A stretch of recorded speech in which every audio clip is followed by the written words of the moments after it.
Muling pinailawan ang Ayala Avenue bilang pagsisimula ng Christmas season.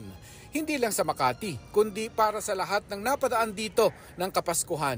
5, 4, 3, 2, 1, pull the ribbon!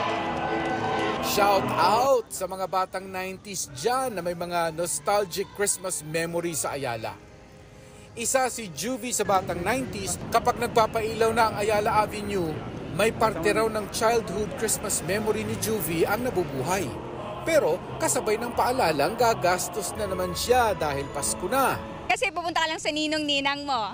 Di ba, may magbibigay sa hindi mo isipin na, ano pala to, kailangan ko din magbigay, parang something ganon. Oo, kasi ikaw na daw yung may-income. Iba naman ang hype na mga pailaw na ganito sa mga Gen Z. Excited kami kasi every year po dito sa Ayala may pailaw sila na may pagganap silang mga lighting na inaabangan talaga every year.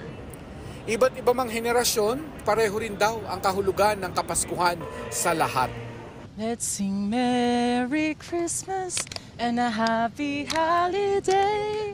This season may we never forget the love we have for Jesus. Sa mga susunod na araw, magsusulputan na sa syudad ang iba pang Christmas pasyalan at street market sa Ayala Triangle Gardens at Circuit Makati.